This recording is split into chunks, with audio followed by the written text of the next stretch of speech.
Hari ini kita akan membahas chapter 23 itu mengenai statement of cash flow. Ya, jadi statement of cash flow yang kita pelajarin di sini yaitu nanti lebih ke direct. Ya, kalau ini indirect kan udah dipelajarin di AD2. Ya.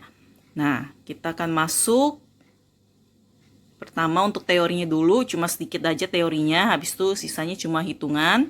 Ya, jadi statement of cash flow itu memiliki ada dua tujuan. Ya, tujuan utamanya udah pasti untuk mengetahui ya berapa kas yang masuk, berapa kas yang keluar. Ya, tapi untuk tujuan keduanya yaitu lebih untuk mengetahui nanti informasi kas dari operating, investing atau financing. Ya, tapi tujuan utamanya itu lebih untuk mengetahui berapa kas masuk, berapa kas keluar. Ya, nah ini lebih rinci lagi. Ini adalah kegunaan dari statement of cash flow. Ya, oke. Jadi itu untuk mengetahui informasi yang pertama, ya mengetahui kemampuan perusahaan untuk mendapatkan arus kas di masa yang akan datang. Ya, jadi intinya kalau perusahaan hari ini dapatnya berapa, intinya kan nanti masa depan ya nggak akan beda jauh. Ya, jadi dari laporan arus kas pertama ya tujuannya untuk ngetahuin ya kira-kira arus kas perusahaan di masa yang akan datang gimana sih? Ya, yang kedua untuk mengetahui kemampuan perusahaan untuk bayar dividen dan memenuhi kewajibannya. Ya, jadi perusahaan pengen tahu nih, oh sekarang perusahaan dapat kas masuknya sekian nih. Ya, kira-kira bisa bayar dividen atau tidak. Ya, atau kalau dari sisi kreditur, ya ini perusahaan bisa bayarin hutang saya atau enggak sih? Ya, itu alasan yang kedua. Ya, terus alasan yang ketiga, ya, untuk mengetahui mengapa net income sama net cash itu berbeda. Ya, harusnya kan secara logika saya dapat laba, perusahaan dapat laba, ya tahun ini sekian. Ya, harusnya kan tidak akan beda harusnya misalkan nih ya, labanya tahun ini 10 juta. Dalam pikiran kita, oh perusahaan pasti punya uang 10 juta. Ya, tapi ternyata setelah nanti kita pakai cash flow, ya ternyata oh labanya 10 juta, belum tentu uang yang kamu terima, uang yang ada itu adalah 10 juta juga. Ya, itu alasan yang ketiga, kita mau lihat bedanya. Ya, yang terakhir untuk mengetahui aktivitas kas ya atau yang tidak mengeluarkan kas itu ada apa aja nanti. Ya, itu kegunaan untuk cash flow. Ya, terus nah, klasifikasi cash flow masih sama dengan AD2, jadi ada 3. Ya, ada operating activities, investing activities, sama financing. Operating juga masih sama, yaitu melaporkan hal yang sehari-hari terjadi di perusahaan, ya, atau operational perusahaan. Ya, jadi nanti lebih ke item-item di income statement. Oke, terus untuk investing activities itu nanti melaporkan, ya, perubahan, ya, semua jual dan beli aset, ya, selain current asset, yaitu untuk investing. Dan terakhir financing itu untuk mengetahui berapa perubahan untuk modal dan non-current liabilities. Ya, jadi operating itu untuk income statement, ya, atau biasa ngaruh di current asset. Ya, yang kedua investing yaitu untuk aset selain current asset, ya karena current asset dilaporin di operating. Ya, terus financing itu sisanya, ya equity dan non-current liabilities. Oke, teorinya itu aja sih. Oh ya, terus metode untuk cash flow ada 2 ya, direct method sama indirect method.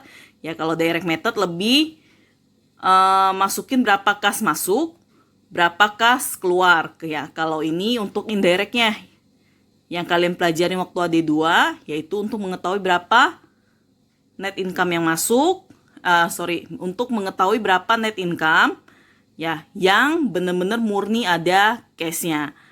Oke, itu untuk indirect. Nah, sekarang kita akan bahas yang direct. Ya, saya akan masuk jelasin cara buat cash flow untuk direct. Ya, dalam satu soal aja ya.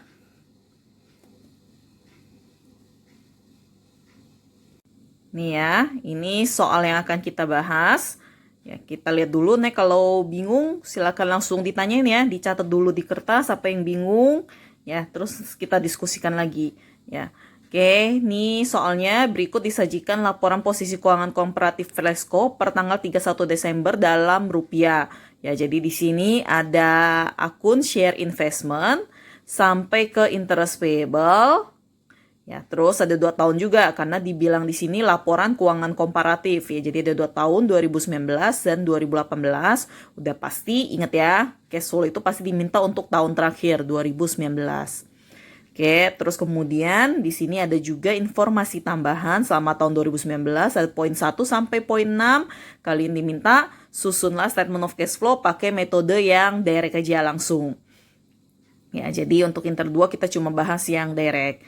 Nah, sebelum bikin laporannya, ya kalau saya akan bikin informasi tambahannya dulu biar kita nggak repot selama bikin cash flow ya dan biar laporannya juga rapi.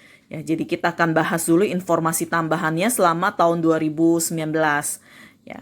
Oke, saya akan coret-coret. Kalian boleh catat coret-coretannya. Untuk laporannya nanti akan saya kirim ya dalam format yang rapi. Ya. Oke. Kita lihat informasi selama tahun 2019 ya. Yang pertama, dia bilang kendaraan dengan harga perolehan 100 juta telah disusutkan sebesar 60% dari tanggal perolehan dijual dengan harga 20 juta. Ya, jadi yang pertama, karena ada informasi penjualan, kita itu pasti tanya nanti berapa gain atau loss-nya. Karena yang namanya jualan pasti ada untung ada rugi.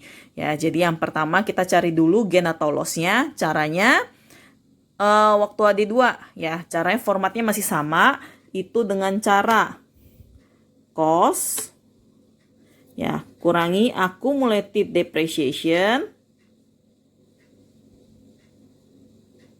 terus dapat book value, terus kamu bandingin lagi nanti sama market value untuk dapat gain atau loss ya. Nah, di informasi yang pertama tadi dia bilang harga perolehan 100 juta telah disusutkan 60%.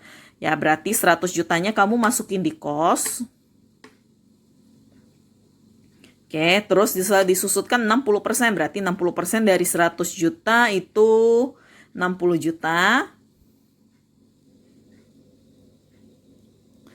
Ya, setelah dikurangi itu nanti dapat book value sebesar 40 juta. Oke, kemudian dia gini, tanggal perolehan tadi disusutkan 60% dari tanggal perolehan dijual dengan harga 20 juta. Berarti 20 jutanya jangan lupa ya masukin ke market value. Oke, tinggal bandingin berarti apa tadi kendaraan ya berarti harga nilai bukunya nih masih 40 juta, kamu jual terima uang 20 juta. Ya berarti perusahaan masih untung ya. Jadi ada gain on disposal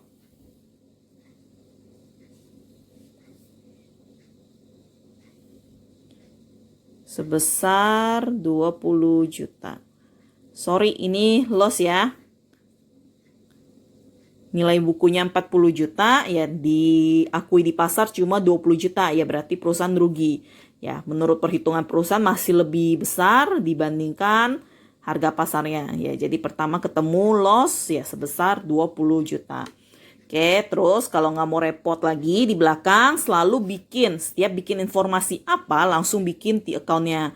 Ya, jadi karena kita lagi bahas kendaraan berarti langsung bikin T-account juga untuk si kendaraan. Oke. Nih ya, kita cek vehicle. Nih. Vehicle saldo awalnya ada 330 juta, endingnya ada 380 ya. Jadi masukin ke T-account ya. Vehicle bertambah di sisi debit 330 juta. Terus endingnya ada 380 juta. Oke, kalau udah. Nah, masukin ini tadi ya. Kita ada jual sebesar 100 juta. Ya, berarti vehicle-nya kita kurangi 100 juta. Terus kasih keterangan ini posisinya karena jual. Ya, berarti kendaraan yang awalnya 330 juta, kamu jual 100 juta. Tapi endingnya ada sisa 380 juta. Berarti ada transaksi kan ya. 330 juta kurangi 100 berarti cuma 230.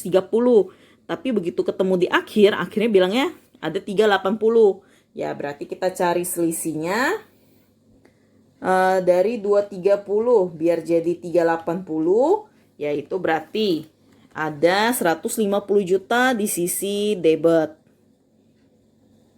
Ya, berarti vehicle bisa di debit karena ada transaksi pembelian. Ya, jadi kita kasih keterangan beli. Ya, terus kalau udah untuk the account, untuk vehicle masih punya pasangannya lo ya. Jadi jangan berhenti bikin sampai di the account vehicle, tapi bikin juga the account untuk pasangannya, accumulated depreciation vehicle. Ya, sama kayak tadi kita masukin lagi accumulated depreciation vehicle. Nih ya, awalnya ada 70 juta, endingnya ada sebesar 80 juta. Kita masukin lagi ke the account. Accumulated bertambah di sisi kredit. Awalnya ada 70 juta. Endingnya ada 80 juta. Oke, terus kemudian jangan lupa tadi di sini nih. Ya, kita ada jual 60 juta. Berarti karena kendaraannya udah kamu jual, otomatis si penggunaannya ini 60 juta ini juga udah harus kamu hapus, nggak boleh muncul. Nggak lucu dong ya. Kendaraan yang 100 juta udah kamu hapus, masa masih ada penggunaan 60 juta kan nggak mungkin. Ya, jadi 60 jutanya juga harus kamu hapus. Ya, karena kendaraannya udah dijual. Oke, berarti udah kita hapus nih ya. Awalnya 70, udah dihapus 60 juta, berarti yang tinggal 10 juta. Tapi di ending perusahaan bilang ada 80 juta. Berarti ada penambahan sebesar 70, 10, biar jadi 80, ada penambahan sebesar 70 juta. Ya. Oke, terus ingat lagi, accumulated depreciation ini bisa bertambah di sisi kredit cuma karena satu alasan aja pasti. Ya, karena depreciation expense. Ya, jadi kita kasih keterangan ada depreciation expense di situ. Oke.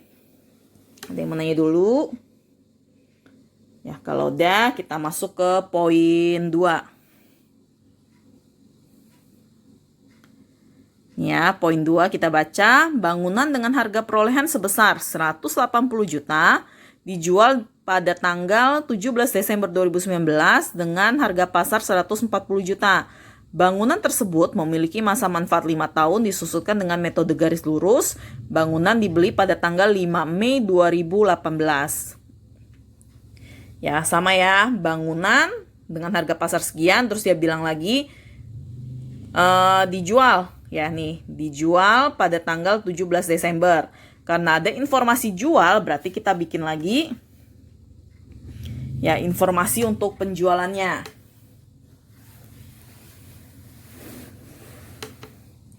Oke, informasi jualnya berarti kita cari lagi cost, kurangi lagi accumulated depreciation, yaitu dapat book value, nanti bandingin lagi sama market value, dapat gain atau loss.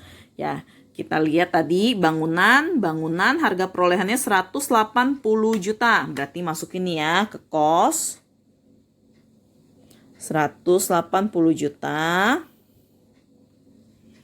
Oke, kemudian dibilang lagi di soal dijual tanggal 17 Desember, harga pasar 140, berarti harga pasarnya masukin di market value-nya ya 140 juta. Terus apa lagi tuh? Bangunan memiliki masa manfaat 5 tahun disusutkan dengan metode garis lurus. Ya. Oke, terus dibeli tanggal 5 Mei 2018. Berarti kita cari pakai garis lurus ya, berarti caranya cost 180 juta.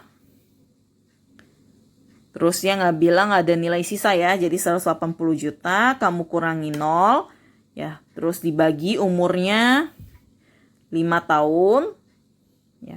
Terus tinggal dikali, dia bilang beli dari tanggal 5 Mei 2018 ya, terus kemudian kita jual tanggal 17 Desember 2019.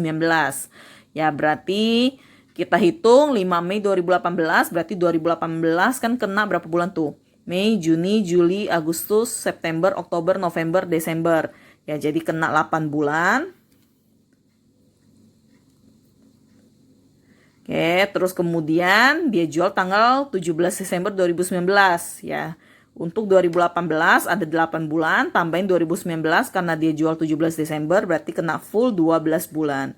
Ya, jadi total penggunaannya dari 5 Mei 2018 ke 17 Desember 2019 itu total ada 20 bulan. Ya, jadi tinggal kamu kali 20 per 12.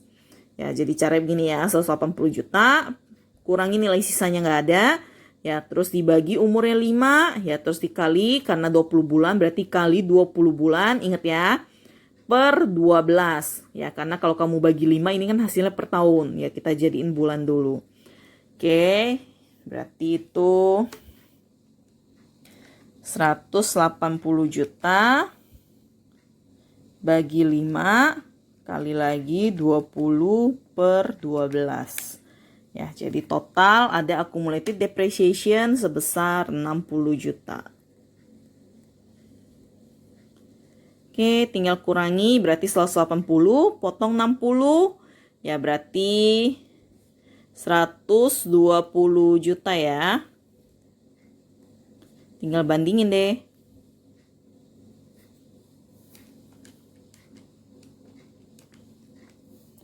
Oke, berarti apa ini tadi? Bangunan ya yang nilai bukunya masih 120 juta menurut perusahaan, ya harga gedung yang masih harganya 120 juta dinilai di pasaran lebih tinggi nih dengan harga 140 juta. Ya, jadi perusahaan akan mengalami gain ya, keuntungan. Ya, karena di pasaran dinilai lebih tinggi sebesar 20 juta. Oke, sama kayak tadi yang saya bilang, ya karena kita lagi bahas informasi untuk bangunan, ya sekalian bikin T-account-nya biar kita nggak repot di belakang. Ya, jadi kita bikin T-account untuk si building. Ya, kita cari lagi building.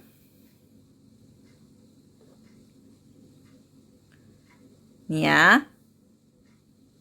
Saldo awalnya ada sebesar 500 juta, masukin. Ya, kita account di sisi debit. Terus saldo endingnya ada sebesar 460 juta. Oke, terus sama kayak tadi nih. Ya, bangunan tadi udah kita jual sebesar 180 juta. Jadi harus kita hapus dari ya di account-nya. Kita hapus 180 juta. Ini saya kasih keterangan karena transaksi jual. Ya, terus kita cek lagi.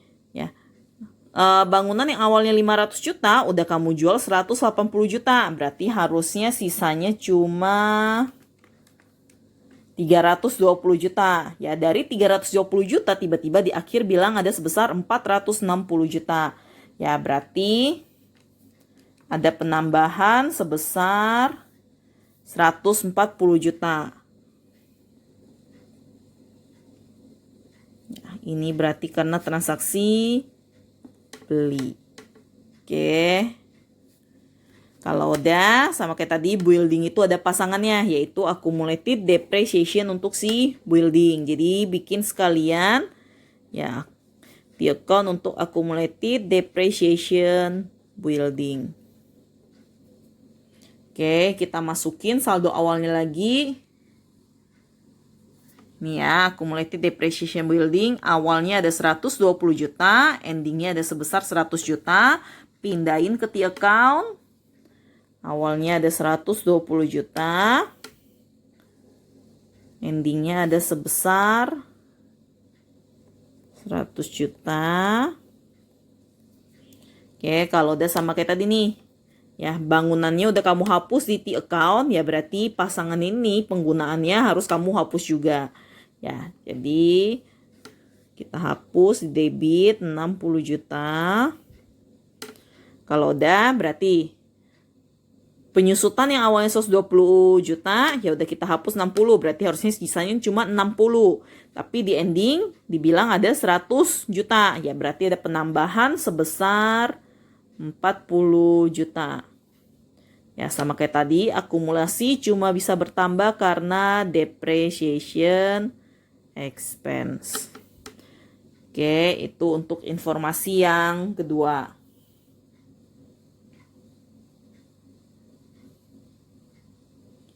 Ya, oke, kita lanjut lagi sekarang informasi yang ketiga. Pembelian bangunan dilakukan dengan menerbitkan saham biasa sebanyak 100.000 lembar dan diketahui harga pasar saat itu sebesar 1.200 dan sisanya akan dibayar secara tunai. Ya, berarti tadi kita udah cari nih, building ada beli sebesar 140 juta nih ya.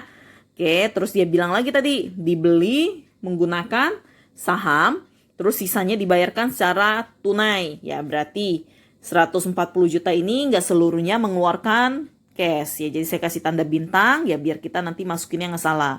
Ya, jadi dari 140 juta itu sebagian pakai saham, sebagian lagi cash. Ya, jadi kita akan cari. Ya, saya pindahin di sini. Kita ada beli building sebesar 120 juta. Ini poin 3. Oke, terus dari 120 juta tadi dibilang sebagian pakai saham, sebagian lagi keluar cash. Ya, jadi kita akan cari pakai sahamnya. Tadi dia bilang ya, menerbitkan saham biasa sebanyak 100.000 lembar, harga pasarnya 1.200. Kalau beli bangunan ingat selalu pakai harga pasar. Ya, jadi 100.000 kali 1.200 berarti totalnya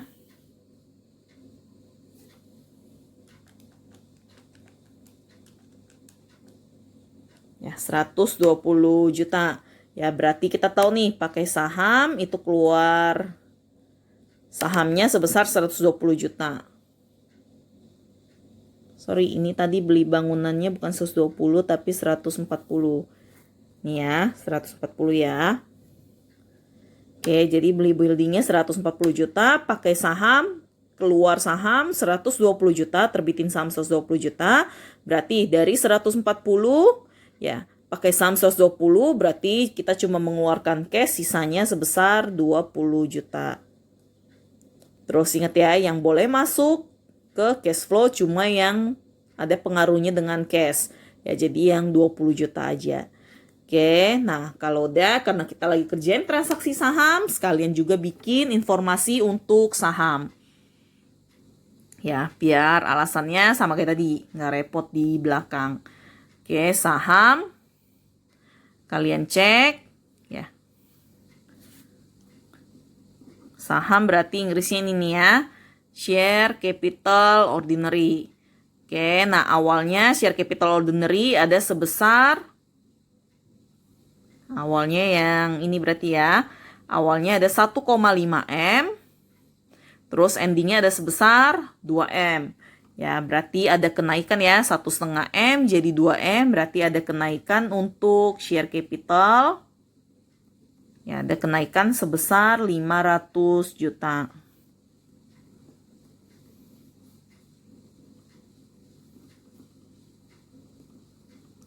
Oke, terus kemudian lihat juga share premiumnya. Jadi untuk share capital sama share premium selalu kamu kerjain berbarengan. Ya, jangan dipisah. Terus share premium berarti awalnya ada 250 juta, endingnya ada sebesar 500 juta. Ya, berarti dari 250 biar jadi 500 berarti ada kenaikan lagi sebesar 750 juta. Ya, kenapa share capital sama share premium kita kerjain berbarengan? Ingat ya, share capital itu kita mencatat nilai saham sebesar nilai parnya atau nilai nominalnya. Ya, sedangkan yang kita butuhin untuk bikin cash flow itu adalah berapa cash yang kalian terima atas penerbitan saham. Ya, karena ini cuma nilai nominal, biar kita tahu berapa cash yang kita terima, berarti yang tinggal tambahin ada keuntungan penjualan saham sebelumnya atau enggak. Ya, ternyata kan ada kenaikan tadi share premium sebesar 750 juta. Ya, berarti artinya saham yang nilai parnya 500 juta kamu jual ya dengan menerima keuntungan sebesar 750 juta. Ya, sorry. Ini dari 250 naik jadi 500 berarti bertambah 250 ya. Sorry. Oke, balik lagi ke sini. Berarti tadi saham yang kamu terbitkan dengan nilai 500 juta ya dijual dengan keuntungan, terima keuntungan 250. Berarti harga pasarnya itu adalah 750 juta. Oke, terus dari keuntungan 750 juta ini tadi kita tahu nih. Ya, kita gunakan sebagian untuk beli bangunan. Tadi senilai yang pakai saham nih ya 120 juta. Berarti tadi ada beli building senilai 120 juta. Oke. Terus sisanya berarti perusahaan menerbitkan secara tunai. Ya.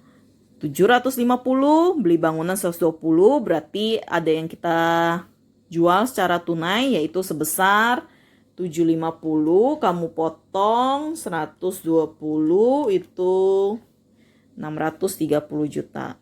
Ya, jadi yang terbit secara tunai itu 630 juta. Oke. Ada yang bingung dulu? Silakan ditanyain, ditulis dulu. Ya.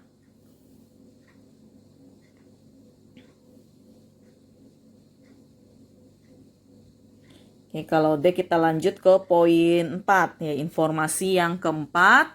Kita baca lagi, Flesco memiliki investasi dengan kepemilikan sebesar 25% di Likeco dari investi ya dari perusahaan yang kita beli sahamnya. Dia bilang laba tahun 2019 diketahui sebesar 25 juta dan dividen tunai yang dibagikan ada sebesar 23 juta.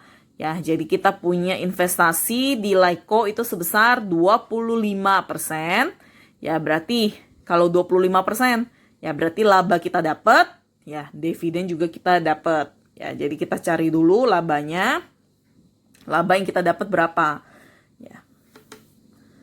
Berarti untuk poin 4, ya seperti yang kemarin saya jelasin ya untuk equity investment berarti kalau posisinya kita laba ya kita akan catat jurnal ya ada penambahan equity investment. Ingat laba dicatat ke equity investment ya akan menambah equity investment.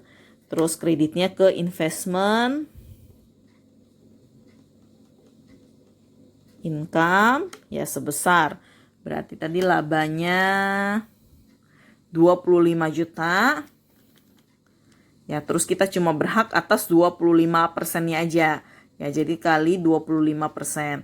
Ya, jadi itu ketemu 6.250.000. Oke, terus kemudian untuk dividen ya, karena dividen tunai dia bilang di soal sudah dibagikan, berarti kalian terima cash. Ya, terus ingat karena di atas 20-50% ya antara 20-50%. Ya, berarti pencatatan dividennya mengurangi equity investment. Ya. Oke. Berarti caranya lihat lagi equity investmentnya. Mana tadi? Dividen tunai yang dibagikan itu sebesar 23 juta. Ya berarti 23 juta. Ya kita cuma berhak atas 25%-nya aja. Jadi 23 juta kali 25%. Ya berarti kita terima cashnya itu cuma 5750. Oke, poin 4. Ada yang mau nanya dulu? Ya berarti intinya cash yang kita terima ini ya 5750. Oke, poin 4 beres. Poin 5. Ya, laba kotor Flesco tahun 2019 560 di mana penjualan yang terjadi selama tahun 2019 2,5 kali lipat dari laba kotor. Beban operasional selama tahun 2019 adalah 230 juta. Terus laba bersih sebelum pajak 320 juta. Dan tarif pajak yang berlaku nanti adalah 25%. Ya, berarti ini informasi untuk bikin income statement. Ya, jadi kita cari dulu income statementnya. Ya, formatnya masih sama kayak waktu Inter 1. Ya, berarti dari sales tinggal potong sama COGS biar dapat gross profit. Ini nggak usah bikin rapi-rapi ya, coret-coretannya aja. Terus kurangi sama OPEX. Ya, sampai situ dulu kita tulis dulu ya. Berarti laba kotor tahun 2019 diketahui 560 juta. Berarti 560 jutanya kamu masukin ke gross profitnya, masukin. Oke, terus dibilang lagi di soal laba kotor 560 di mana penjualan yang terjadi selama tahun 2019 2,5 kali lipat dari laba kotor. Berarti kita cari 2,5 kali lipat dari laba kotornya tadi 560 juta. Ya, berarti itu 1,4 M masukin di sales.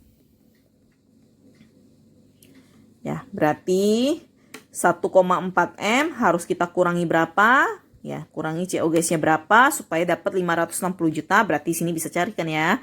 1,4 potong 560. Berarti ketemu COGS-nya 840 juta.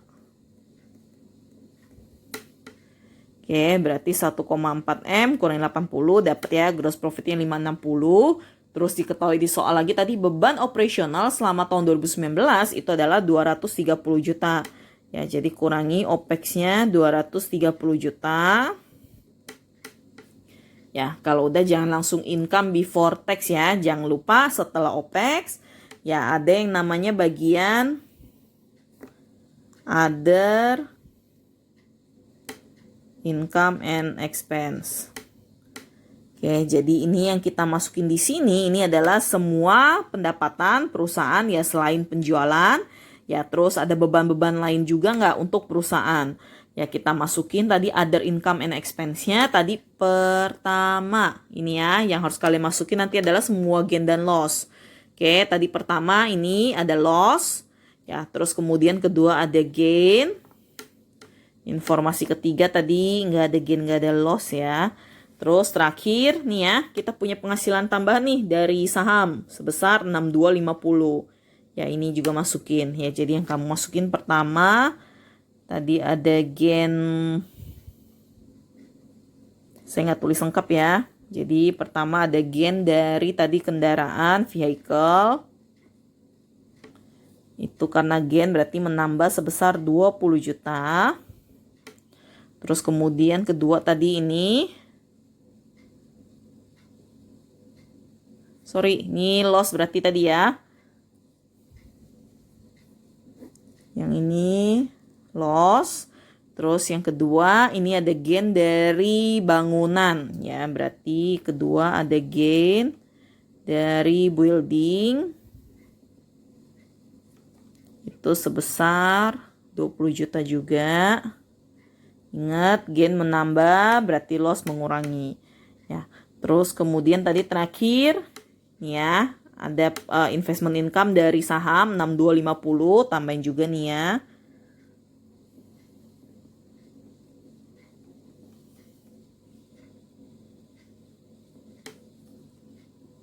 6.250. Udah, tinggal totalin. Berarti awalnya 560, potong 230 OPEX ya, kurangi loss, tambahin gain, tambahin lagi investment income. Ya. Berarti 560 potong 230 kurang 20 tambah 20 juta. Tambah lagi 6.250. Yaitu hasilnya 336.250. Ya, itu bilangnya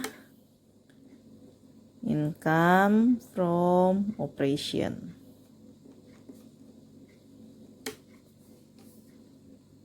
Oke, nah kalau udah sampai income from operation, jangan lupa ya, perusahaan harus kurangi dulu yang namanya interest expense ya, supaya dapat income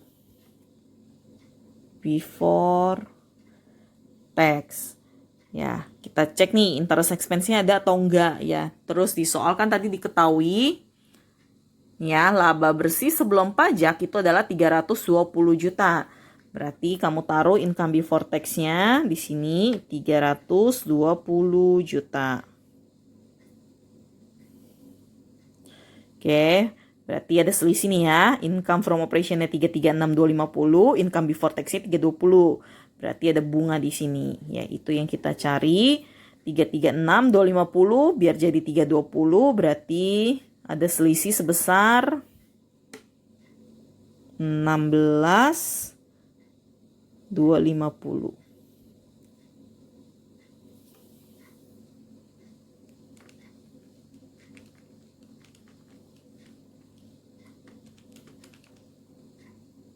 Ya, oke, kalau udah dapat income before tax 320 juta, berarti tinggal kurangi sama pajaknya.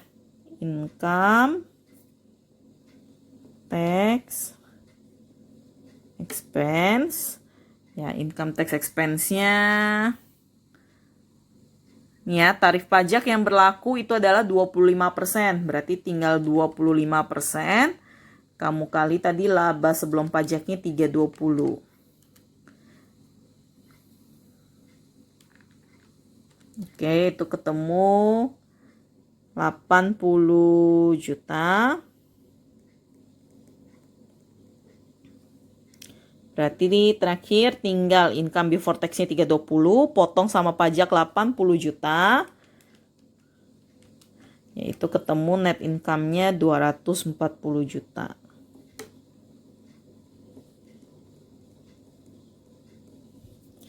Oke, ada yang mau nanya dulu? Untuk poin 5 silakan ditulis. Ya, dikumpulin dulu.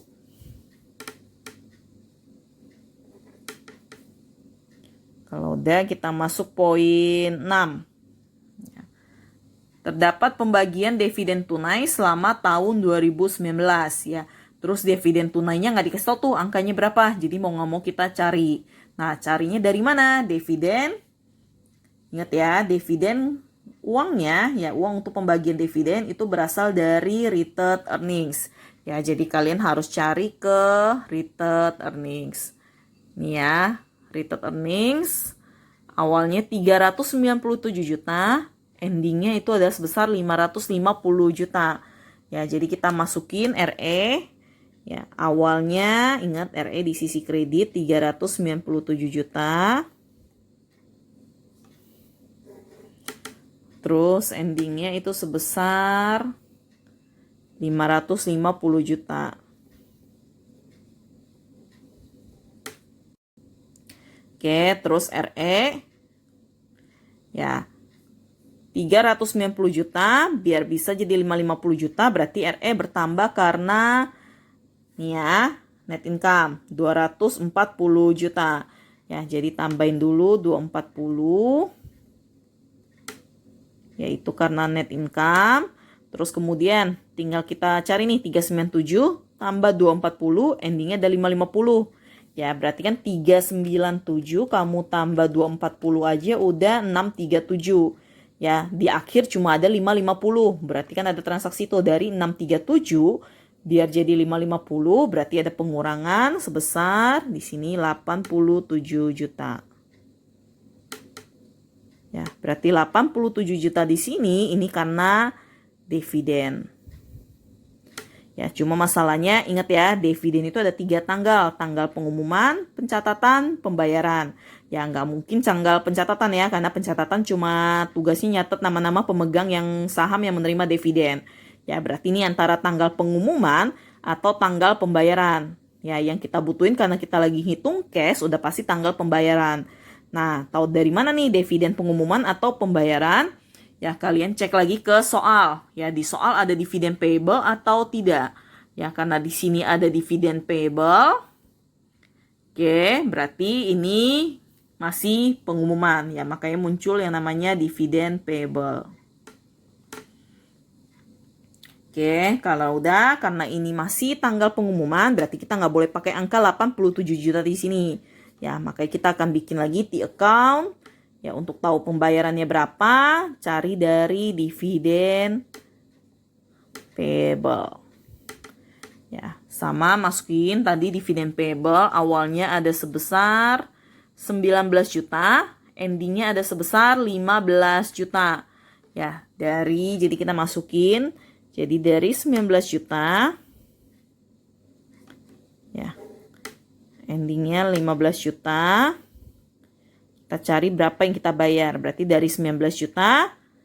Nih ya, tadi ada pengumuman 87 juta. Berarti pengumuman akan menambah dividen payable. Berarti dari 19 juta, nambah pengumuman 87 juta, tapi endingnya cuma sisa 15. Ya, berarti kan ada yang dibayarkan. Jadi 19 tambah 87. Ya, kurangi 15 juta. Berarti ada pembayaran sebesar 91 juta. Nah, ini yang kita pakai 91 juta. Ya, ini baru yang kita bilang pembayaran dividen. Oke, semua informasi udah kita buat ya dari poin 1 sampai 6. Ya, jadi udah beres semua, kita tinggal bikin cash flow-nya. Ya, kalau ada yang mau nanya, tulis dulu ya, video saya cut dulu. Oke, kita lanjut ke laporan ya. Jadi untuk laporan, kita harus bikin dulu judul laporannya dulu, kopnya. Ya, jadi dimulai dari nama perusahaannya tadi si Flesco. Ya, terus nama laporan yang mau kita buat statement of cash flow, dan terakhir periodenya. Ingat ya, buat di tahun terakhir. For the year ended 31 Desember 2019. Oke, terus tadi cash flow ada 3 aktivitas. Ya, operating, investing, sama financing. Nah, kita buatnya urut juga. Ya, jadi kita mulai dari cash flow from operating activities. Ya, terus kemudian, nah karena yang kita buat sekarang itu metodenya direct. Ya, jadi kita akan langsung mencatat berapa kas yang masuk, berapa kas yang keluar. Ya, jadi pertama akan kita mulai dari cash receive from customer. Dari mana sih cash receive from customer? Ya, karena kita perusahaan dagang, ya berarti kan kita ada melakukan penjualan. Ya, makanya dimulai dari cash receive from customer. Ya, atau kalau lihat dari income statement, tadi kan dibilang income statement item. Ya, jadi karena ada sales di sini, berarti kita ada terima uang dari customer. Oke, kedua kita cari dulu ada penghasilan lain nggak dari selain penjualan. Ya, oke kan sales sudah. Nih ya, nggak ada pemasukan. Nih, ada pemasukan lain lagi. Gain atau loss itu bukan pemasukan loh ya. Itu nanti masuk ke bagiannya investing karena terkait sama vehicle sama building. Ya, terus nih ya, ada penghasilan lagi ya, penghasilan tambahan dari saham. Ya, investment income, ya jadi kita masukin nih kedua. Ya, karena dari saham berarti penghasilan tambahannya berupa yang ini tadi, dividen. Ya, jadi kita tulis. Nanti saya kirimin yang rapinya ya. Sorry agak berantakan, sambil rekam sambil nulis soalnya. Cash receive from dividen. Oke, jadi kita masukin kedua, ada penerimaan dari dividen. Ya, udah ya, selain itu nggak ada lagi. Nanti kalau misalkan di other income and expense ini ada rent revenue misalkan, ya perusahaan ada nyewain gudang kosongnya yang nggak kepake, ya rent revenue berarti masukin lagi ya nanti ya. Ada cash receive lagi dari sewa. Ya, oke, karena kita cuma punya penghasilan dari dua ini. Ya, jadi ini total cash yang kita terima. Oke, kemudian udah masukin kas masuk, tinggal kurangi sama pengeluaran kas ya, cash payment. Nah, cash payment itu nanti pertama karena kita ada jualan, ya pasti ada beli barang. Jadi pertama bayar untuk supplier. Ya, terus kedua bayar untuk nih ya, COGS untuk supplier, terus ada bayar untuk operasional. Jadi tulis lagi ada bayar untuk operasional, OPEX. Ya, terus kemudian selain OPEX ada lagi nih interest expense, bayar untuk bunga, dan terakhir bayar untuk pajak. Ya. Jadi ada bayar untuk bunga. Ya, terus terakhir bayar untuk pajak.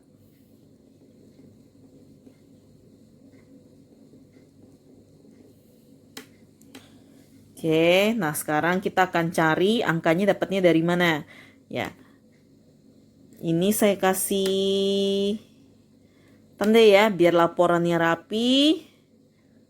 Rumusnya itu saya tulis di kertas lain.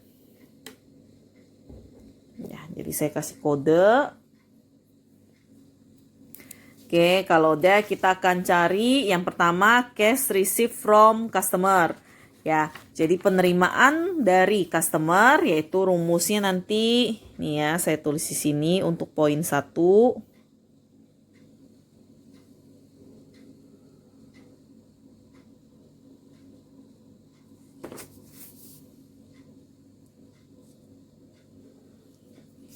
Oke, penerimaan duit dari customer itu berarti muncul gara-gara kita ada melakukan yang namanya penjualan. Ya, jadi rumusnya kita mulai dari sales. Terus ingat, jualan itu bisa tunai, bisa kredit. Yang kita butuhin nanti adalah penjualan yang tunai, bukan yang kredit. Ya, makanya harus kita keluarkan dari penjualan kreditnya. Ya, nah untuk penjualan kredit, ya penjualan kredit itu jurnalkan AR pada sales. Ya, berarti untuk tahu penjualan kreditnya berapa, berarti kita harus lihat ke account receivable. Ya, jadi kita cek account receivable-nya. Nih, awalnya 120 juta, jadi 134 juta. Ya, berarti AR-nya ada kenaikan ya dari 120 jadi 134. Ya, berarti ada kenaikan account receivable.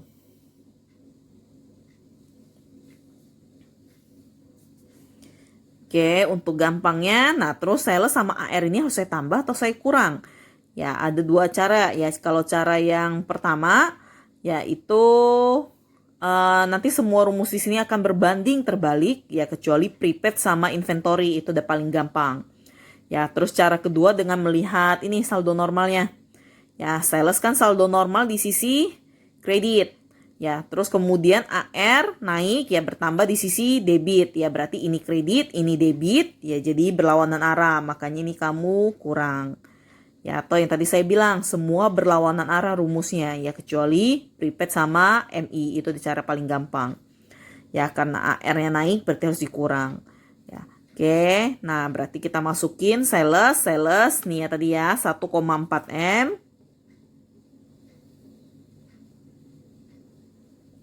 Oke, terus kurangi tadi AR-nya naik sebesar dari AR 120 jadi 134. Berarti ada kenaikan sebesar 14 juta. Ya, jadi kita kurangi 14 juta.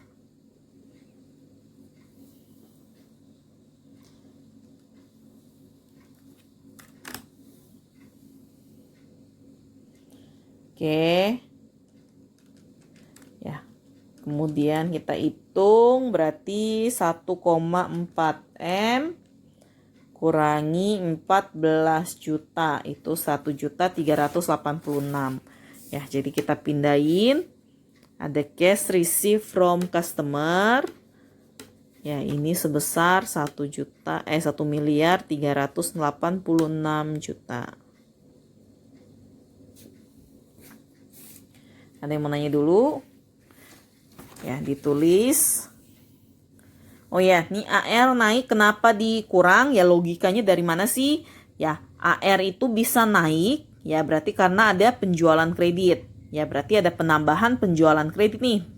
Ya, berarti penjualannya kan tidak menambah uang. Ya, sedangkan kita masukin di laporan itu sebagai penambah sales. Ya, makanya karena ada penjualan kreditnya lebih banyak ya makanya kita kurangi ya karena ada penjualan kredit tapi cashnya tidak diterima ya makanya penjualannya kita kurangi ya tapi nanti kalau AR-nya posisinya kebalik turun ya AR turun kan berarti gara-gara ada pelunasan ya berarti kita ada penerimaan cash ya jadi makanya nanti posisinya ditambah kalau AR-nya turun ya itu alasannya. Oke, terus kemudian yang poin 2 tadi itu adalah untuk ya ini ya, cash receive from dividend, terima uang dari dividen. Nah, terima uang dari dividen itu tadi udah kita hitung di poin 4. Nih ya, jadi ambil yang cashnya aja. Oke, nah tadi kita ada terima cash sebesar 5.750 dari saham ya. Jadi masukin cuma ininya aja 5.750. Ya, nggak usah semuanya. Ya, jadi poin 2 ambil ya, dari hitungan dari informasi poin 4. Ya, jadi langsung masukin. Berarti ada cash receipt from dividend. Ya, 5, 7, 50. Oke, kalau udah kita cuma nerima cash dari 2 itu aja, tinggal ditotalin aja. 1386 tambah 5750. Ya, 5,75. Ya, jadi totalnya 1,391,750. Oke, ada yang mau nanya dulu? Silakan dicatat kalau mau nanya. Ya, terus selanjutnya kita masuk ke cash payment ya, untuk pembayaran ke supplier terlebih dahulu. Oke. Rumusnya untuk poin 3.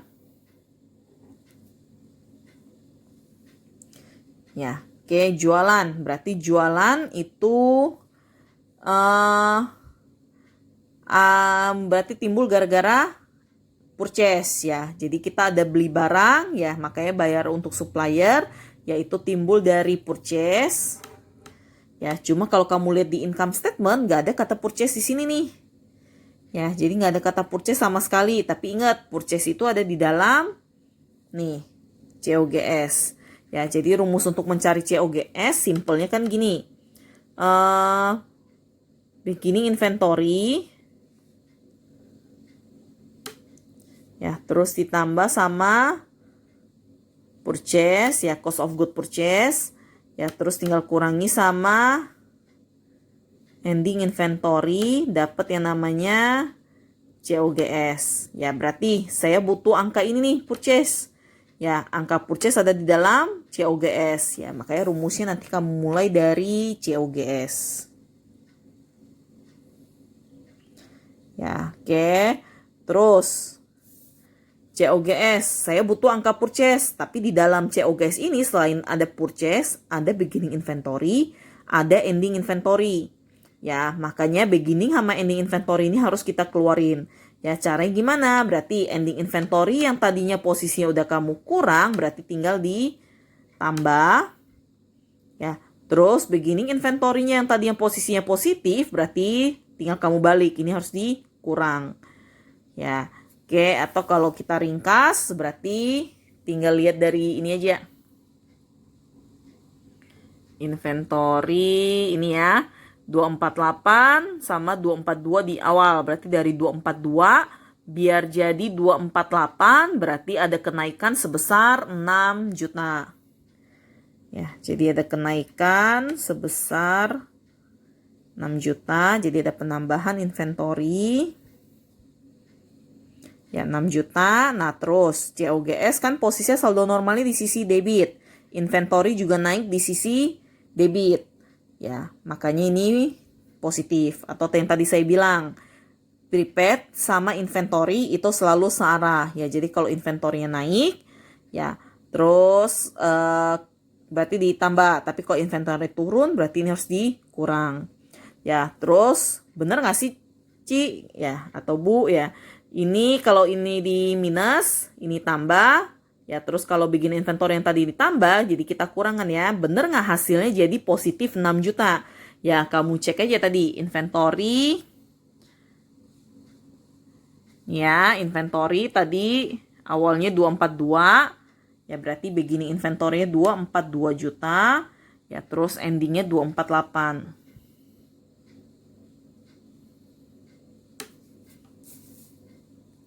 Ya, jadi minus 242 tambah 248. Ya, berarti kan sama dengan positif ya 6 juta. Ya. Oke, ada yang mau nanya atau masih bingung? Silakan ditulis dulu ya untuk ditampung pertanyaannya. Oke, jadi ya kalau ditanya ini searah asalnya dari mana? Ya, di sini. Ya. Oke.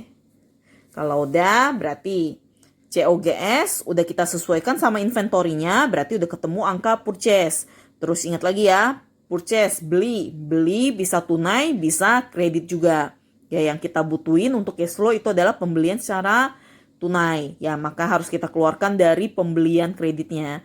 Ya, pembelian kredit itu menimbulkan yang namanya accounts payable. Ya, jadi kamu harus cek ke accounts payable-nya naik atau turun. Ya, jadi kita cek accounts payable. Nih ya, accounts payable dari 190 berubah jadi 300 juta. Berarti ada kenaikan sebesar 110 juta. Ya, jadi AP itu kalau naik, nih ya, AP-nya naik ya berarti harus dikurang ya, berlawanan arah. Atau kalau mau lihat dari ini COGS ya sama kayak tadi, COGS-nya saldo normalnya debit, accounts payable naik bertambah di sisi kredit ya. Jadi berlawanan kan ya, debit ketemu kredit, makanya harus di minus. Ya terserah kalian mau pakai cara yang gampang yang mana.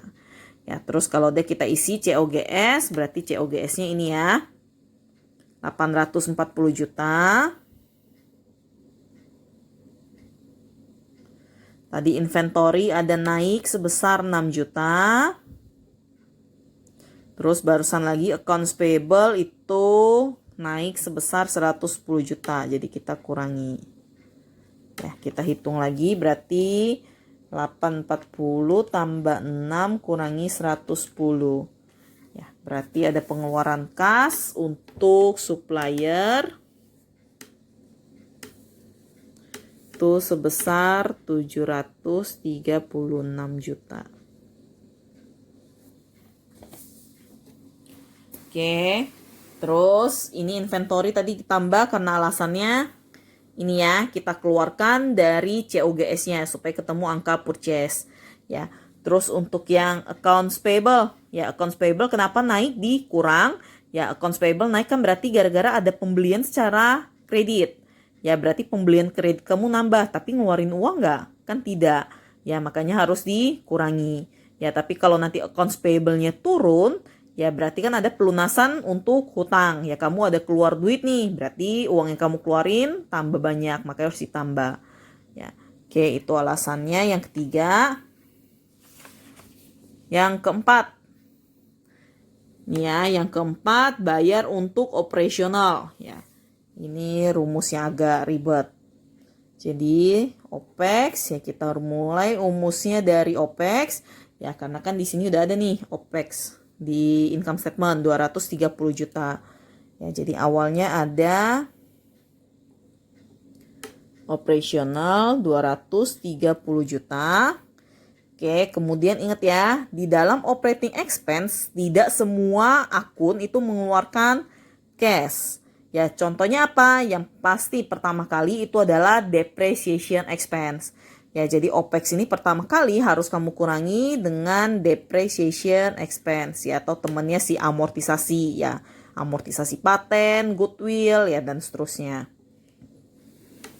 Jadi kita kurangi dulu dari depreciation expense, kita cari tadi di hitungan kita.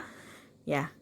Depreciation expense tadi ada dua nih ya, untuk vehicle ada sebesar 70 juta. Terus ada lagi tadi depreciation expense nih ya, poin berapa nih tadi? Poin 2. Nih ya, ada depreciation expense juga sebesar 40 juta. Jadi kita punya dua depreciation expense. Ya 70 tambah 40. Berarti berapa tuh? 7 tambah 4. Ya, berarti ada depreciation expense sebesar 11 juta. Saya total langsung ya, kita kurangi sebesar 11 juta. Ya, oke, OPEX sudah kita potong dari depreciation expense. Ya, berarti udah udah tinggal akun-akun yang sisanya. Ya, jadi OPEX potong depreciation expense ya, karena depreciation expense tadi ya udah pasti murni nggak ngeluarin cash. Ya, kalau udah, nah selanjutnya kita sesuaikan lagi. Nah, kalau ada amortisasi jangan lupa ya kurangi juga. Ya, habis itu kita sesuaikan sama semua prepaid. Ya, kita cek di soal kita punya prepaid atau tidak. Nih ya. Ternyata kita punya ada prepaid trend. Ya, terus kedua ingat ya, ada supplies. Ya, supplies itu ingat ya, walaupun tidak ada kata prepaid di depannya, tapi supplies itu adalah bagian dari prepaid. Ya, oke, karena kan supplies itu perlengkapan, kamu beli dulu, pakainya belakangan. Ya, sama kayak prepaid trend, sewa. Ya, beli dulu, ya bayar dulu, pakainya belakangan. Jadi ingat ya, yang harus masuk ke dalam prepaid berarti kita punya dua. Satu ada prepaid trend, yang kedua ada supplies. Oke, prepaid trend berarti awalnya ada 76 juta, berubah jadi 62 juta. Berarti ada penurunan itu sebesar 76 potong 62. Itu ada penurunan 14 juta ya. Jadi masukin lagi. Ada prepaid trend turun. Ya, berarti harus dikurang. Ingat ya, prepaid dan MI searah. Ya, jadi ada turun, kurangi 14 juta. Oke, ya. Terus kalau mau pakai cara yang kedua tadi, OPEX kan saldo normalnya di sisi debit. Ya, prepaid trend itu kan berkurang di sisi kredit. Ya, makanya nggak sama nih ya, satu debit, satu kredit. Makanya harus di minus. Ya, oke. Kalau udah habis prepaid trend, ada lagi tadi si supplies. Ya, supplies. Ini ya, dari 201 jadi 144. Berarti ada penurunan lagi. 201 jadi 144. Ya, berarti ada penurunan 57 juta. Ya, kurangi lagi, ada supplies turun sebesar 57 juta.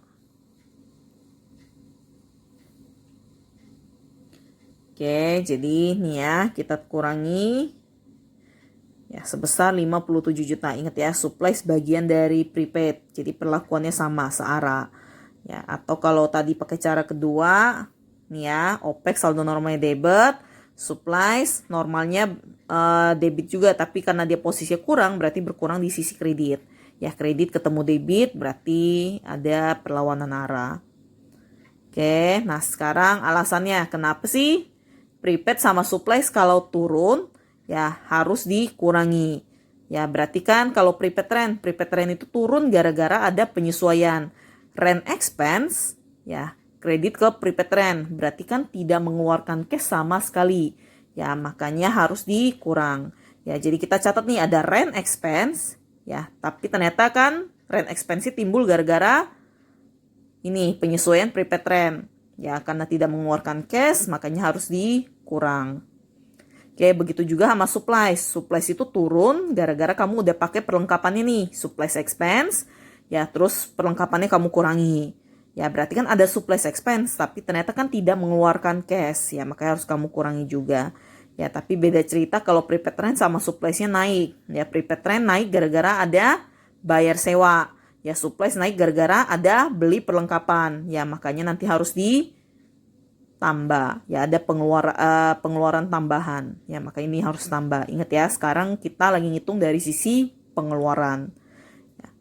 Oke, supplies prepaid beres. Nah, selanjutnya lagi selain kurangi semua prepaid ya, kamu harus kurangi lagi sama semua accrued expense atau accrued payable ya. Contohnya accrued expense sama accrued payable itu apa ya? Itu adalah ada salaries payable ya sama utilities payable yang biasa kamu masukin di sini ya. Oke, kita cek lagi ke soal, kita punya nggak sih accrued expense ya?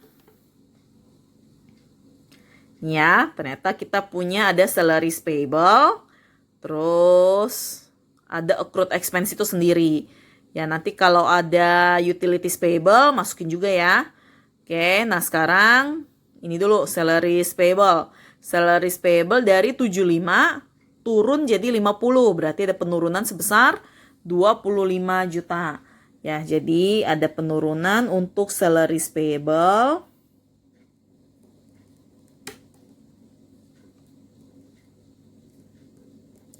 sebesar 25 juta. Ya, kalau turun ya berarti berlawanan arah, harus ditambah. Atau kalau pakai cara kedua tadi ya, OPEX saldo normal debit, salaries payable bertambah di sisi debit juga searah ya. Debit ketemu debit, jadi harus ditambah. Oke. Terus ada accrued expense juga. Nih ya, accrued expense berarti awalnya 30 naik jadi 55, berarti ada penambahan. Ya, ada kenaikan. Oke, ada kenaikan untuk accrued expense. Ya, terus accrued expense ingat ya, kalau naik berarti berlawanan arah ya, harus dikurang. Ya, atau lihat dari sini OPEX normalnya di debit, accrued expense ya naik berarti hutang bertambah di sisi kredit ya, debit ketemu kredit berlawanan arah ya, jadi harus dikurang. Oke. Terus tadi salaries payable dari 75 turun jadi 50. Ya, berarti harus ditambah 25 juta. Terus accrued expense kamu cek soal ya, dari 30 jadi 55 juta. Ya, berarti ada kenaikan sebesar 25 juta. Oke. Ya, itu yang harus kita sesuaikan. Nah, terakhir lagi yang harus kita sesuaikan itu adalah AFDA.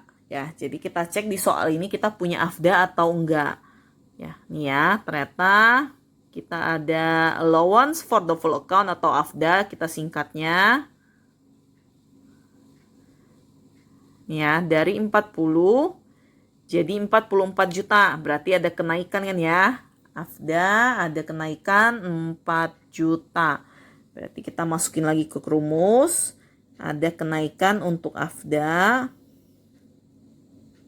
ya sebesar 4 juta. Ingat ya, AFDA berarti berlawanan arah, naik dikurang. Ya, atau kalau pakai cara kedua tadi OPEX saldo normalnya di sisi debit. Ya, terus kemudian AFDA bertambah di sisi kredit. Ingat ya, AFDA normalnya kredit. Ya, makanya karena debit ketemu kredit, ya kita kurang. Ya, kita kurang tadi AFDA naik sebesar 4 juta. Ya, kenapa AFDA harus dikurang? Ingat ya, AFDA dikurang gara-gara ada pengaruh bad debt expense. Ya, berarti kan AFDA naik, kita catat ada bad debt expense nih. Ya, cuma bad debt expense kan tidak mengeluarkan cash sama sekali, makanya harus kita sesuaikan. Ya, oke. Oh ya, nih salaries payable. Ya, salaries payable atau utilities payable nanti ya. Kalau turun kenapa harus kita tambah? Berarti salaries payable turun, hutang inget ya, hutang turun gara-gara kita lunasin. Ya, berarti kita ada ngeluarin uang nih, jadi harus ditambah. Ya, tapi kalau misalkan utilities payable, ya hutang ya naik, berarti kan gara-gara hutang naik gara-gara berarti kita ada catat misalkan utilities expense pada utilities payable.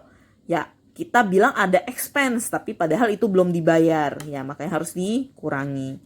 Oke, itu alasannya. Kalau udah tinggal kita totalin lagi ya nih ya. OPEX 230 juta. Kurangi depreciation expense 11 juta.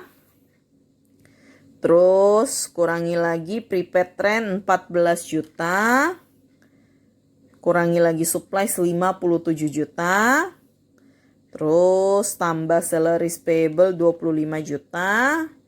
Kurangi accrued expense 25 juta. Terakhir kurangi AFDA 4 juta. Jadi totalnya 144 juta. Ya, jadi untuk operating expense ya, jadi kita ada keluar cash 144 juta.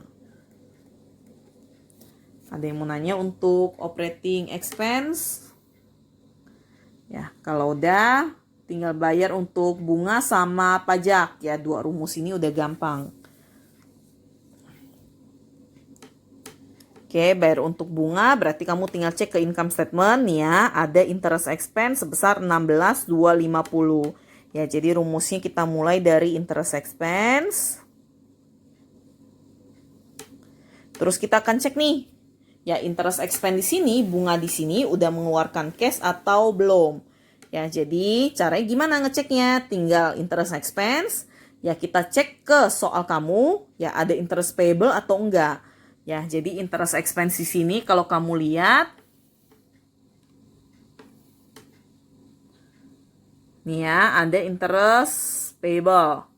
Oke, berarti belum semuanya bunga yang ada di income statement itu udah dilunasi. Ya, makanya interest expense kamu sesuaikan lagi sama interest payable. Kita cek ya interest payable-nya naik atau turun. Oke, interest payable nih ya dari 13 juta jadi 10 juta. Berarti ada penurunan sebesar 3 juta. Ya, jadi interest expense-nya tadi nih ya 16.250.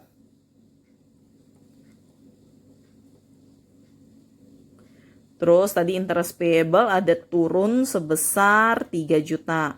Ya, kalau turun berarti berlawanan arah. Harus ditambah. Ya, atau kalau pakai cara kedua ini ya interest expense saldo normalnya debit. Ya, interest payable turun di sisi debit juga. Ya, makanya karena debit ketemu debit sama ya, tambahin. Oke, nah logikanya di mana kok interest payable turun malah ditambah? Ya, interest payable itu turun, ya hutang bisa turun gara-gara dilunasi. Ya, makanya ada pengeluaran tambahan nih, jadi harus kamu tambah.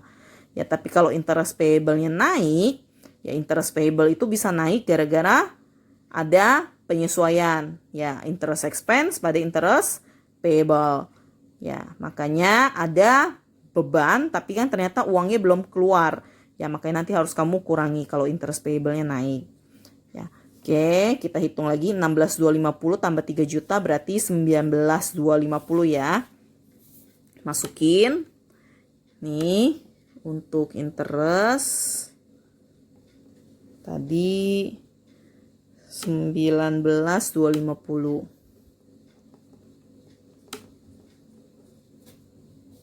Oke, terus terakhir untuk pajak ya, for income tax. Oke, untuk pajak juga kamu tinggal cari nih ya di income statement. Nih, ada income tax expense sebesar 80 juta. Nah, kita cari ya, bener nggak sih pajak di sini 80 juta ini semuanya udah dikeluarkan secara cash. Ya, jadi kita rumusnya dimulai dari income tax expense. Ya, terus kita cari lagi kayak bunga tadi. Ya, tinggal kita cari income tax expense 80 juta ini ada payable-nya atau enggak, masih terhutang atau enggak. Ya, jadi kamu cek lagi ke soal nih ya, income tax payable dari 9 juta turun jadi 7,5 juta. Ya, berarti 9 kepotong 7,5 itu ada turun sebesar 1.500.000. Ya, berarti pajak turun berarti harus ditambah berlawanan arah.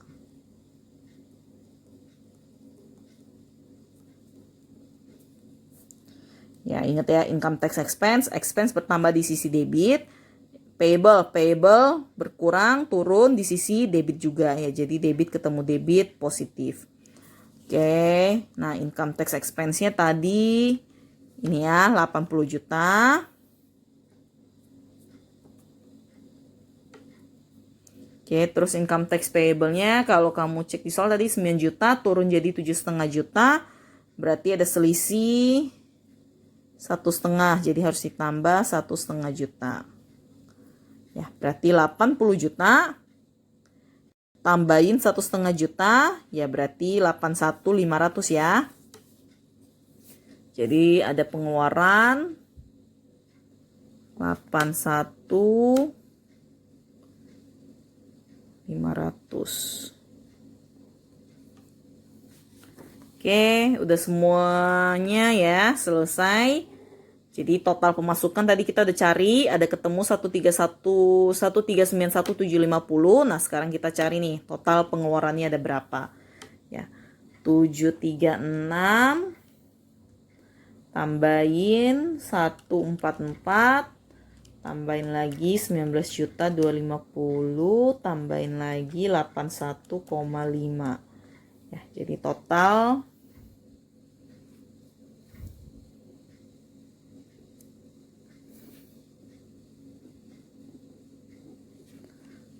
untuk cash payment sebesar 980.750.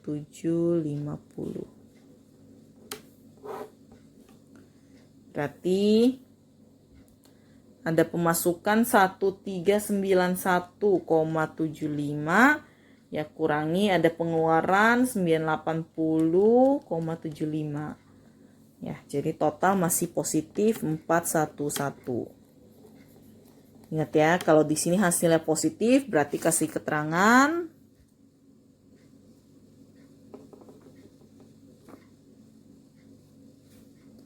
ada net cash ya. Karena positif berarti kasih keterangan provided. Ya. Yang diperoleh dari kegiatan operasional.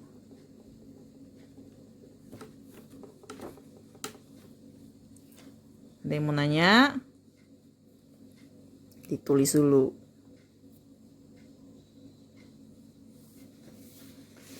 Kalau udah kita masuk ke aktivitas yang kedua. Cash flow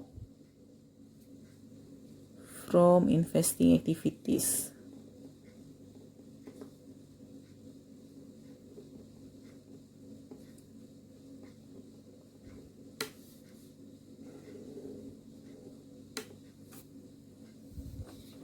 Nah, untuk kegiatan activities, nah yang kamu masukin dalam kegiatan investasi, yaitu ingat yang tadi saya bilang, semua beli dan jual aset selain current aset. Ya, jadi yang kamu masukin di sini semua aset selain current aset, ya semua jual beli aset. Oke, kita cek. Ya, kita punya aset selain current aset ada apa aja sih? Ya, cek di soal ya, jangan cek ke informasi tambahan. Ya, ada share investment. Ya, terus kemudian ada lagi land. Ya, ada building, ada vehicle, ada paten. Ya.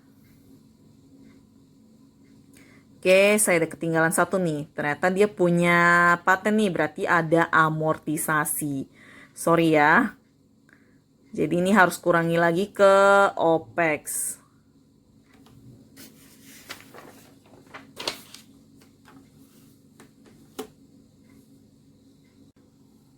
Sorry keputus ya. Jadi tadi ada kesalahan ya. Saya lupa ngecek juga.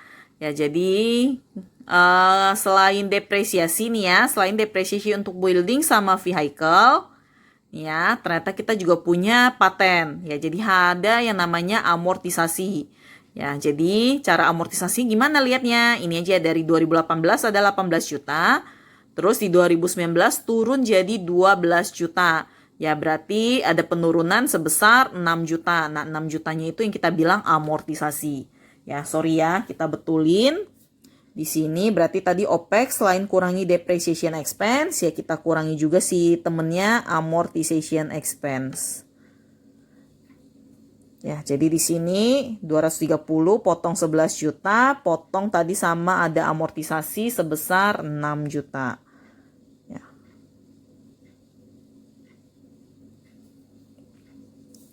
Oke, berarti kita betulin nih ya. Jadi yang untuk OPEX yang poin 4, 144, ya potong lagi 6 juta.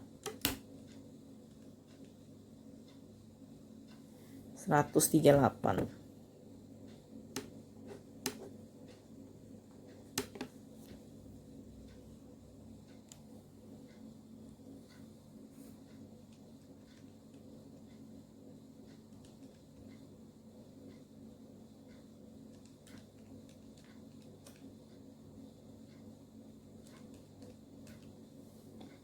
Berarti ini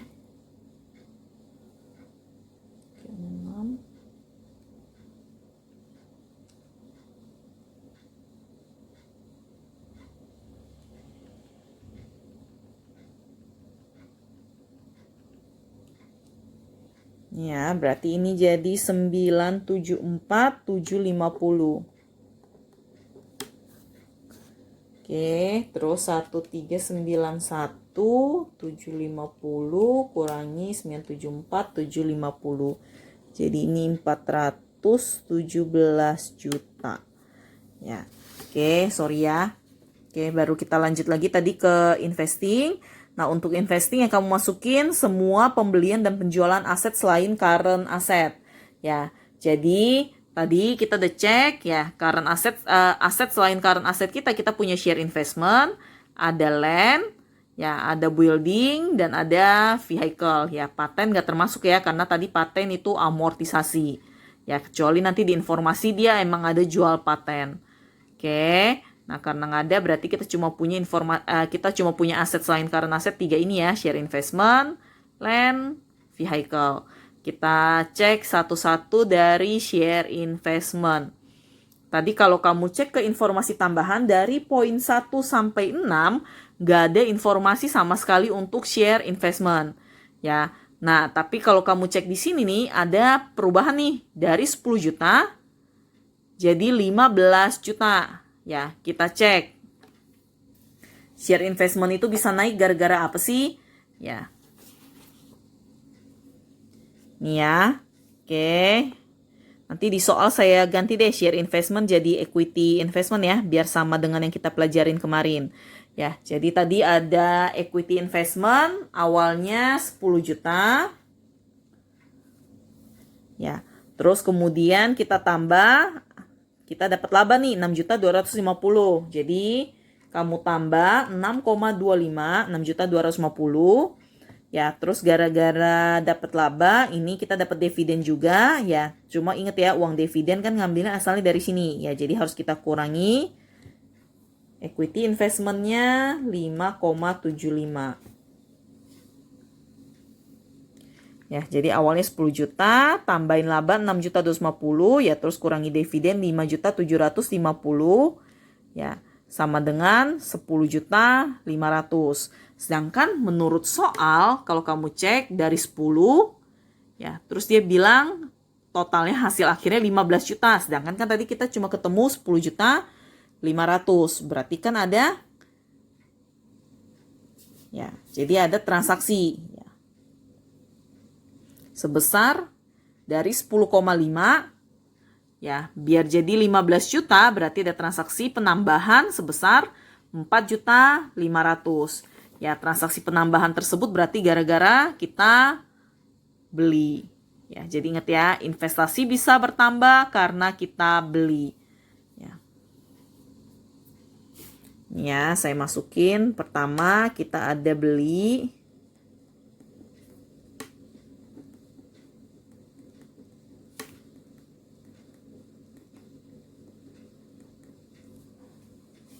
Ya, kita beli sebesar 4.500.000. Terus karena beli itu mengeluarkan uang, ya makanya kita minus. Ya, kita ada keluar uang artinya.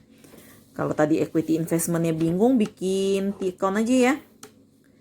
Nih, T-account untuk equity investment.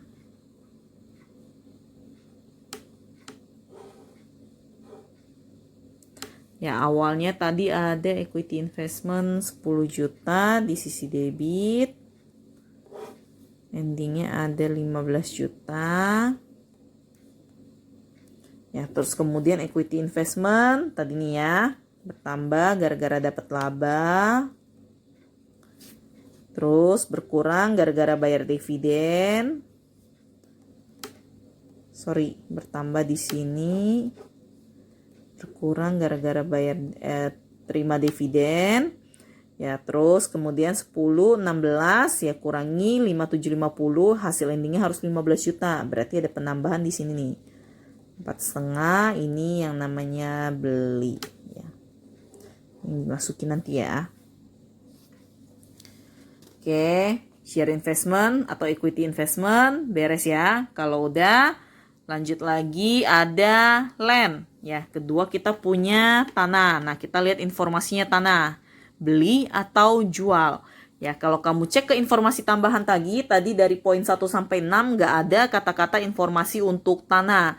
Ya, tapi kalau kamu cek lagi di sini, ya ada perubahan nih dari 1M jadi 1,8 M. Ya, jadi ada perubahan, ada kenaikan sebesar 800 juta. Ya, berarti perubahannya ini tanah bisa naik dari 1M jadi 1,8, berarti semuanya gara-gara beli. Ya, jadi ada penambahan sebesar 800 juta. Ya, nggak mungkin karena jual ya, karena tidak ada di informasi tambahan. Ya, kalau jual kamu pasti dikasih tahu. Ya, karena kalau jual pasti ada untung, ada rugi. Ya, karena nggak dikasih tahu berarti tanahnya seluruhnya karena pembelian. Ya, 1M jadi 1,8, ya naik sebesar 800 juta. Ya, jadi kasih informasi lagi nih ya, ada pembelian tanah. Karena beli berarti dikurang sebesar 800 juta. Oke, land beres. Ya, jadi equity investmentnya udah, land udah. Nah, sekarang kita masuk ke building. Ya, terus untuk building jangan diselisihin kayak yang atas ya, karena building kalau kamu cek dari poin 1 sampai 6 ada di informasi tambahan.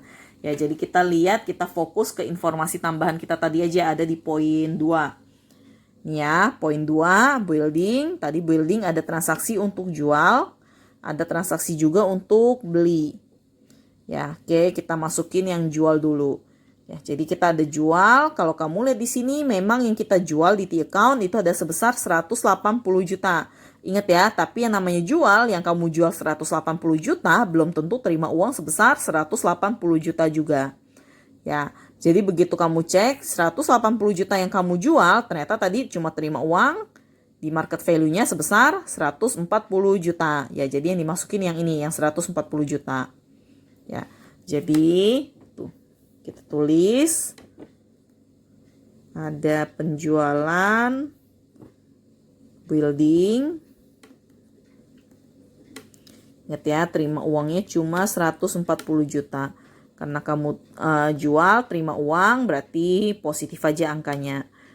Oke, terus lanjut lagi. Tadi selain ada jual, ada juga beli. Ya, cuma beli sini tadi udah saya kasih tanda bintang nih. Ya, kita lanjut. Tanda bintang tadi nih ya. Kita ada beli bangunan 120 juta pakai saham, 20 jutanya pakai cash. Ya, berarti yang boleh kamu masukin di sini ya ada pembelian gedung cuma 20 jutanya aja yang pakai cash. Ya, jadi ada purchase of building. Ya, karena beli keluar uang makanya di minus 20 juta. Oke, ada yang mau nanya dulu? Silakan dicatat. Ya, building beres, berarti tadi kita punya equity investment, land, building, satu lagi terakhir ada vehicle.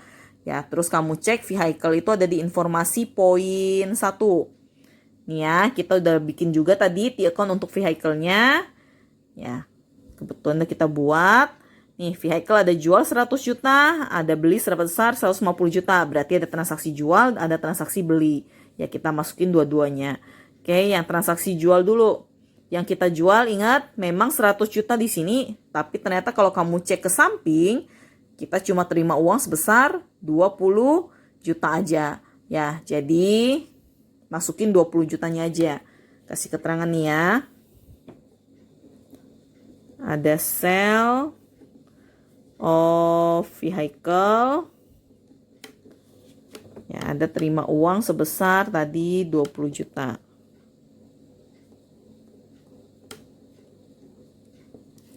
Oke, terus ada beli juga. Ya, saya tidak kasih tanda bintang ya, berarti belinya semuanya menggunakan cash. Ya, jadi kasih keterangan lagi ada purchase of vehicle. Ya, berkurang sebesar 150 juta. Ya, karena beli keluar uang jadi dikurang. Ya, berarti udah semua nih ya, share investment beres, land beres, building beres, vehicle beres. Ya, jadi udah semua kita masukin, kemudian tinggal kita total. Ya, kita total lagi berarti minus 4.500.000 kurangi lagi beli tanah 800 juta. Tambah 140 juta gara-gara jual gedung. Beli gedung 20 juta. Terus nambah lagi jual kendaraan 20 juta. Terakhir beli kendaraan 150 juta. Ya, jadi totalnya kalau kamu total itu minus 814 juta 500. Ya, minus 814 juta 500. Oke, karena hasilnya minus berarti kita kasih keterangan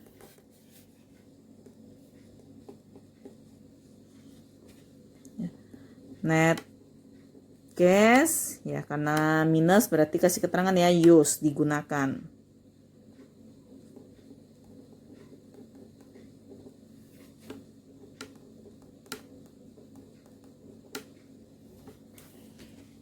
Oke, itu untuk investing. Ya, ada yang bingung ya atau mau ditanyakan silahkan dicatat dulu.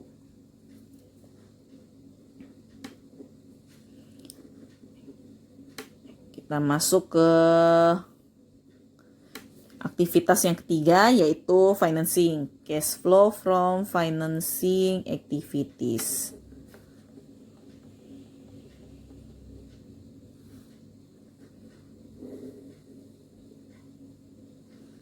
Oke, nah untuk cash flow from financing activities, nah yang kamu masukin adalah sisanya aja. Ya, kamu cek ke financial positionnya. Ya, tadi kan share investment, land, building, vehicle udah masuk ke bagian investing, berarti nggak ada urusan lagi. Ya, paten, prepaid rent, inventory, supplies, AR, AFDA udah masuk ke bagian operasional tadi. Ya, oke, jadi nggak ada urusan lagi. Nah, terus untuk cash ini kan yang mau kita cari, nggak mungkin kita masukin ke situ. Ya, kalau udah cek ke bawahnya, berarti yang belum, share capital tadi belum, share premium belum, treasury share belum, RE belum. Ya, salaries payable tadi udah di OPEX, ya udah di operating. Accounts payable, accrued expense, udah di operating. Ya, terus dividend payable. Nah, dividend payable tadi belum kita masukin ya. Terus income tax payable, interest expense tadi udah di bagian operating juga. Ya, berarti sisanya yang belum cuma share capital, share premium, treasury share, RE sama dividend payable. Ya, itu yang kita masukin ke bagian financing. Ya, atau tadi ya sesuai teori yang di depan yang dimasukin itu adalah equity dan non-current liability saja. Ya, oke, kita mulai dari share capital sama share premium. Ya, share capital sama share premium tadi udah kita buat juga di informasi poin 3. Ya, tadi di poin 3 kita sekalian bahas untuk si bangunan. Ya. Oke, jadi tadi share capital dari 1,5 naik jadi 2 M, berarti ada penambahan 500 juta. Ya, terus share premium dari 250 naik jadi 500, berarti ada penambahan 250.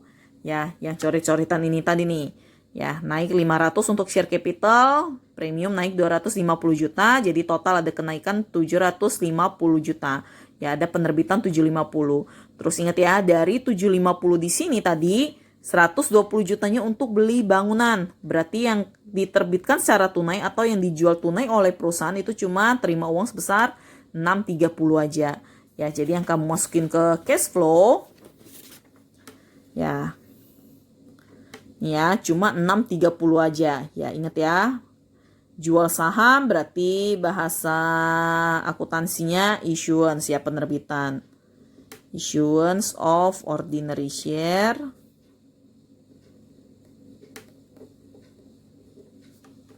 Ya, sebesar tadi 630 juta.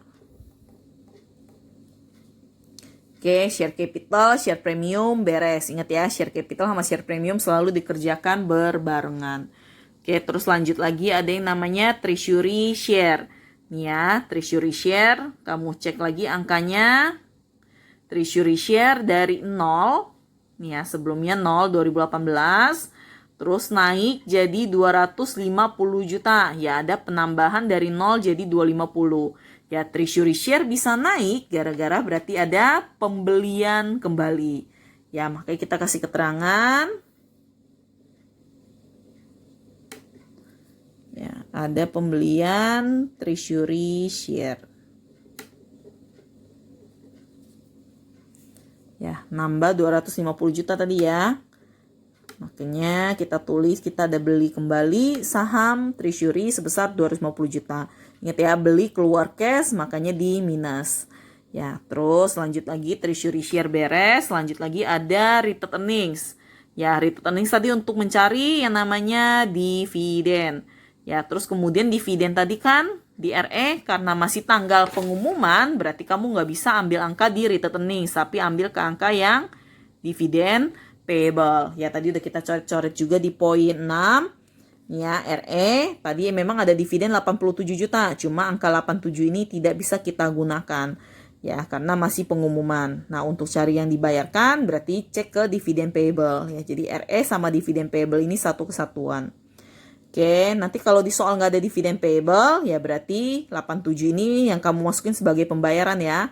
Karena ada dividen payable, berarti yang dimasukin pembayaran adalah yang 91 juta. Ya, jadi masukin lagi. Ada payment untuk dividen. Sebesar tadi 91 juta. Ya, karena bayar keluar uang makanya di minus. Ya, berarti udah semua nih ya. Share capital udah, share premium udah, treasury share udah, RE ya berbarengan sama dividen payable juga udah beres. Ya, berarti financingnya beres. Jadi tinggal di total. Ya. Saya total dulu. Berarti 630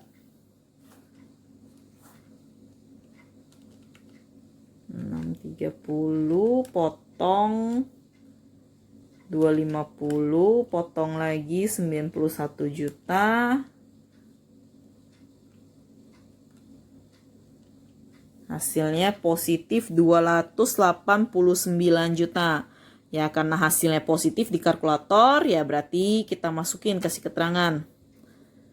Net cash ya provided ya yang diperoleh dari kegiatan keuangan ya, financing activities. Ya, ada positif 289.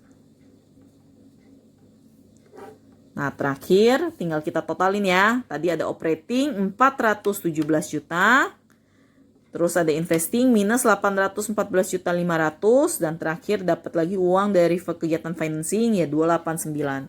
Tinggal ditotalin 417 kurangi 814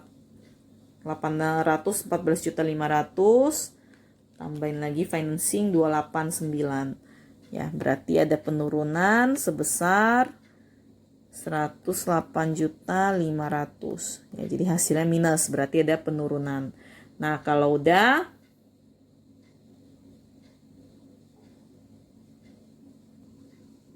sorry lagi tadi ada kesalahan. Ya, saya balik dulu ya. Depreciation expense tadi. Sorry. Ini 70 tambah 40 itu harusnya 110 juta. Ini ya. Tadi saya tulis 11 juta. Sorry ya. Jadi setelah dihitung nanti OPEX di sini bukan tadi 138 ya tapi 39 juta. Ya, sehingga total di sini nanti jadi sebesar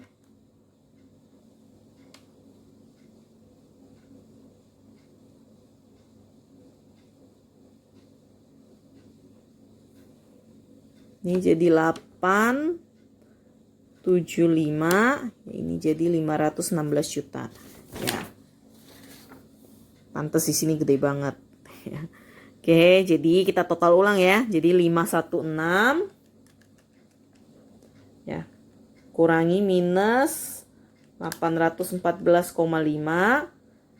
tambah lagi financing 289. Ya, jadi ada minus 9 juta 500. Ya. Terus ingat minus 9 juta 500 di sini ya, berarti karena minus berarti ada penurunan, itu harus sama dengan ya cash yang ada di sini nih. Ini ada cash. Nih dari 216 jadi 206.500 ya, berarti ada penurunan sebesar 9.500.000. Ya, jadi harus sama dengan hasil yang di sini minus 9.500.000. Oke, berarti kasih keterangan karena minus net decrease ya in cash, terus tinggal masukin yang ada di soal. Cash beginningnya yaitu sebesar, cek ke soal, cash beginning itu 216 juta. Ya, terus tinggal masukin cash ending itu 206.500. Oke, cash flow-nya beres. Ya, cuma selain cash flow di sini yang kita buat, masih ada satu bagian yang harus kamu buat, yaitu nanti adalah notes. Ya, itu untuk kegiatan non cash. Ya, jadi kasih judul non cash investing and financing activities.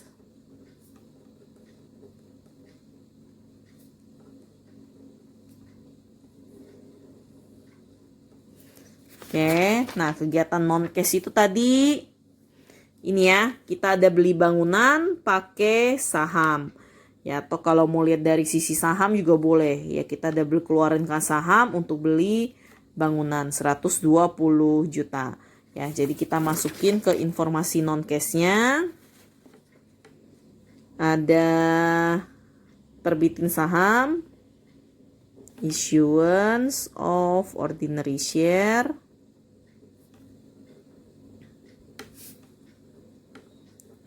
for purchase building 120 juta. Oke, mau nulis beli bangunan pakai saham juga boleh. Ya, purchase of building by issuing ordinary share juga boleh. Ya, jadi terserah kalimatnya mau gimana, pokoknya ada intinya beli bangunan pakai saham aja. Ya, oke, ini jadi cash flow kita. Ya, udah beres. Ya, ada yang mau ditanyain nggak? Silakan ditanyain di grup. Ya, nanti ini saya ketik dalam format yang lebih rapi ya untuk kalian belajar. Oke, sekian videonya. Makasih.